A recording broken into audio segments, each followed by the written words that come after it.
नमस्कार, मैं हूं आपका दोस्त हेमंत कुमार और आपका बहुत-बहुत स्वागत करता हूं आपके अपने यूट्यूब चैनल फोकस सरकारी जॉब पर। फोकस सरकारी जॉब पर दोस्तों, फोकस्ड रहिए, सफलता अवश्य मिलेगी और फोकस चैनल पर भी बने रहिए, इससे आपको सरकारी जॉब अवश्य मिलेगी। दोस्तों, जैसा कि आपको पता है कि कल हमने इससे पहले एक वीडियो बनाया था मध्यकालीन भारतीय इतिहास के स्रोत चल रहा था। मध्यकालीन भारतीय इतिहास के स्रोत चल रहे थे, उसमें ये इसका दूसरा वीडियो है। यहाँ हम आज इसके जो स्रोत हैं और उसके जो लेखक हैं उसके बारे में बात करेंगे। उससे पहले मैं थोड़ा सा आपको रिवाइज करा दूं कि इससे पहले हमने क्या पढ़ा है। मध्यकालीन भारतीय इतिहास में हमने आपको बताया था कि मध्यकालीन भारतीय इतिहास को दो भागों में बांटा गया है। एक तो है आपका पूर्व मध्यकाल, दूसरा है मध्यकाल। जो पूर्व मध्यकाल है वो 750 बीसी से 1206 बीसी तक है। वहीं मध्यकाल आपका 1206 से 1757 बीसी तक है। और 1257 के बीच में सल्तनत काल और मुगल काल दोनों ही आ जाते हैं, जिससे सल्तनत काल आपका रहा है 1206 से 1526 ईस्वी और मुगल काल रहा है 1526 से 1757 ईस्वी। पूर्व मध्यकाल में आपको पता है कि मुस्लिम आक्रांताओं ने आक्रमण किया था भारत पर, जिसमें अरबी आक्रमणकारी मुख्यतः थे, जो कि 1712 से लेकर के 1206 ईस्वी तक भारत पर आक्रमण किए इन्होंने। उसमें आपके प्रमुख थे मोहम्मद कासिम, मोहम्मद गजनबी और मोहम्मद गौरी। महमूद गजनबी, मोहम्मद कासिम, मोहम्मद गजनबी, महमूद गजनबी और मोहम्मद गौरी, ये तीनों आक्रमणकारी थे। अब इन तीनों के बारे में, मुस्लिम आक्रांताओं के बारे में और सल्तनत काल के बारे में और मुगल काल के बारे में हमें जो साहित्यिक स्रोत प्राप्त होते हैं उसके बारे में ये वीडियो है। जैसा आपको पता ही है कि जो सल्तनत काल या मुगल काल है उसमें इतिहास और साहित्य का महत्वपूर्ण योगदान रहा है। तो उसी पुस्तकों में सबसे महत्वपूर्ण एक पुस्तक मिलती है जिसका नाम है चचनामा। चचनामा जो पुस्तक है वो, उसके लेखक अज्ञात हैं। कहीं कहीं पे कुछ लेखकों का नाम दे दिया है पुस्तकों में, लेकिन वह ऑथेंटिक लेखक नहीं है, तो इसके लेखक क्या हैं, अज्ञात हैं। मैंने एक तरफ आपको पुस्तक का नाम लिखा है, दूसरी तरफ है आपके लेखक और कौन सी भाषा में लिखा गया है और उससे हमें क्या स्रोत प्राप्त होते हैं, ये हैं।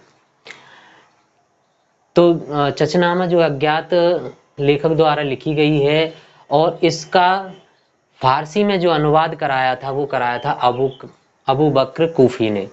फारसी में ये लिखी, जो मूल पुस्तक जो लिखी गई है चचनामा, वो लिखी गई है अरबी भाषा में। किसमें लिखी गई दोस्तों?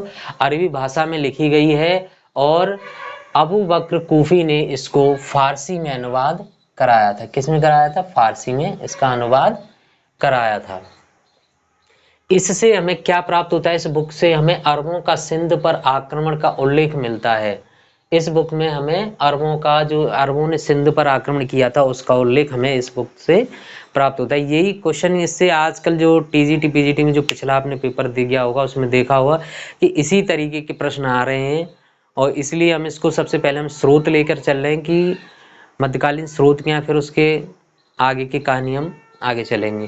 तो देखिए, दूसरी पुस्तक है आपकी महत्वपूर्ण पुस्तक है किताब उल हिंद या तहकीक हिंद। इसका एक इंग्लिश नाम है Al Biruni India an account of the religion. यह एडवर्ड चाउ ने अंग्रेजी में अनुवाद कराया था इसका। किसका? किताब उल हिंद का। जो किताब उल हिंद है इसके जो लेखक हैं वो हैं अल बरूनी।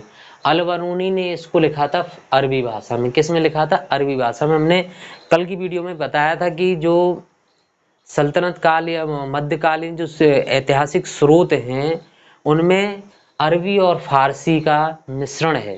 तो देखिए, आपने पहले देखा चचनामा अरबी में थी, वहीं किताब उल हिंद भी अरबी में है, किताब उल अरबी में है और उसका चचनामा का था वो फारसी में अनुवाद कराया गया था।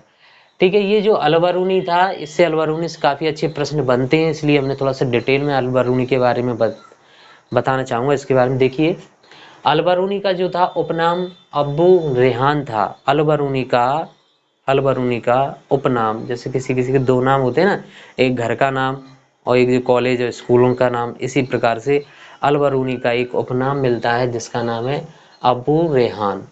इसका जन्म खीवा में हुआ था और मृत्यु हुई थी गजनबी में। ये भारत कब आया था? भारत आगमन इसका भारत में आगमन हुआ था 1018 ईस्वी में। 1018 ईस्वी में यह गजनबी के साथ आया था, जब गजनबी ने कन्नौज पर आक्रमण किया था।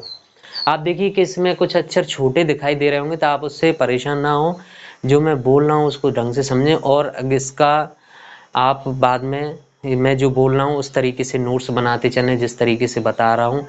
मैं उम्मीद करूँगा कि आपको ये बहुत हेल्पफुल रहेगा, आपके बहुत सारे प्रॉब्लम सॉल्व हो जाएंगे इससे। आपको यहाँ से प्रश्न ज़रूर देखने को मिलेगा आपको एग्जाम में। तो देखिए, अलबरूनी का आपको उपनाम बता दिया मैंने, अबू रेहान, जन्म खीवा में, मृत्यु गजनबी में हुई थी, और 1008 ईस्वी में भारत आया था गजनबी ने जब कन्नौज पर आक्रमण किया था। यह पहला विद्वान, यह पहला मुस्लिम विद्वान था जिसने संस्कृत को पढ़ा था। यह पहला मुस्लिम विद्वान था दोस्तों जिसने संस्कृत को पढ़ा था। यह केवल संस्कृत का ही विद्वान नहीं था, इसने गीता, पुराण, भागवत, सभी वेदों आदि का अध्ययन काफी अच्छे से अध्ययन किया था। लेकिन ये गीता से बहुत अधिक प्रभावित था, सर्वाधिक यह गीता से प्रभावित था। आप लिख सकते हैं गीता से प्रभावित था। गजनबी ने इसको ज्योतिषाचार्य की उपाधि दी थी। किसको? अलबरूनी को। गजनबी ने अलबरूनी को ज्योतिषाचार्य का पद दिया था। ठीक है, अब देखिए ये तो हो गया गजनबी के बारे में, इसने कौन सी किताब लिखी, किताबुल हिंद, और ये अलबरूनी के जीवन के बारे में कुछ इंपोर्टेंट चीज़ हमने जो बता दी जो एग्जामों में आने लायक है। और दूसरी बात होती है कि ये किस भाषा में लिखा गया है, तो ये लिखा है अरबी भाषा में, और इसका एडवर्ड सचाऊ द्वारा अंग्रेजी में अनुवाद किया गया है। किस नाम से किया गया है? Al-Biruni India an account of the religion के नाम से किया गया है। अब देखिए इसके स्रोत क्या क्या इससे हमें मिलता है। देखिए इसने जो अलबरूनी ने बताया उस टाइम समाज के बारे में उसने ज़्यादा वर्णन किया है। इसमें बताया है कि समाज में विभेद व तनाव था। भारतीय समाज उस टाइम कैसा था? विभेदपूर्ण और तनावपूर्ण था। तो उसने विभेद में बताया है कि जो शूद्र था वह एक पत्नी रख सकता था, वहीं वैश्य 2 पत्नी, और क्षत्रिय 3 पत्नी, और ब्राह्मण को 4 पत्नी रखने का अधिकार था। दूसरे पॉइंट में उसने कहता है तलाक और विधवा पुनर्विवाह नहीं होते थे। दोस्तों क्या नहीं होते थे? उस टाइम विधवा विवाह और विधवा पुनर्विवाह नहीं हुआ करते थे। और तीसरी इंपॉर्टेंट बात बताई इसने, रामनवमी और शिवरात्रि 2 प्रमुख त्योहार थे। वैष्णव धर्म अधिक लोकप्रिय था। वैष्णव जो धर्म था वह अधिक लोकप्रिय था।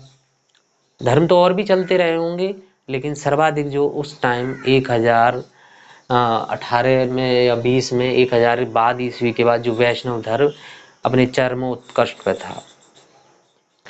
और नेक्स्ट जो उसने बताया कि नालंदा, विक्रमशिला, कश्मीर, बनारस शिक्षा के प्रमुख केंद्र थे।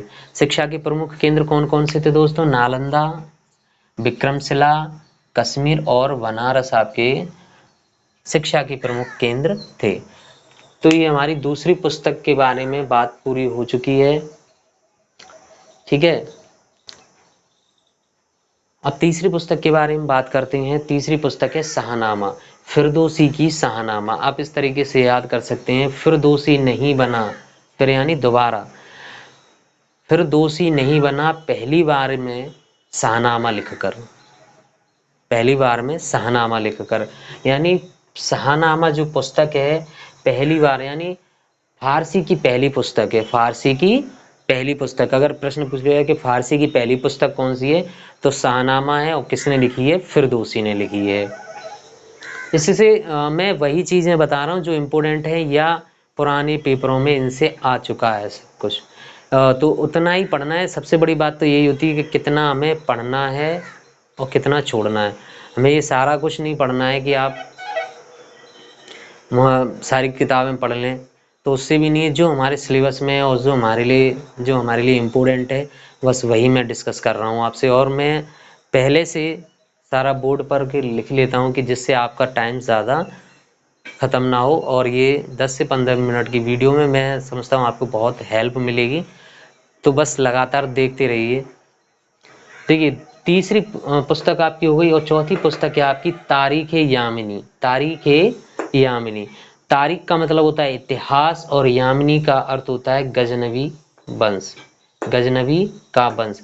यामिनी का मतलब नहीं, यामिनी तो यामिनी गजनवी वंश का था, ठीक है। तो इसने तारीख़ यामिनी लिखा है आपके उत्वी ने। यह भी गजनवी का दरबारी इतिहासकार था। उत्वी कौन था? दरबारी इतिहासकार था गजनवी का। और ये आपका फिरदौसी भी गजनवी का दरबारी था। उत्वी ने जो पुस्तक लिखी है तारीख़ यामिनी, अरबी भाषा में लिखी है, और इस पुस्तक में सुबुतगीन और महमूद गजनवी का 1020 तक का इतिहास वर्णित किया गया है। दोस्तों, आज मैंने आपको 4 पुस्तकें पूरी करा दी हैं। 4 पुस्तकों के मैंने आपको 4 पुस्तकें पूरी करा दी। उसमें से मैंने आपको बता दी पुस्तक का नाम, उसके लेखक, किस भाषा में लिखी गई थी, और अनुवाद कौन कौन सी पुस्तक है और किसने अनुवाद किया था, और आपका उसके स्रोत कौन कौन से हैं।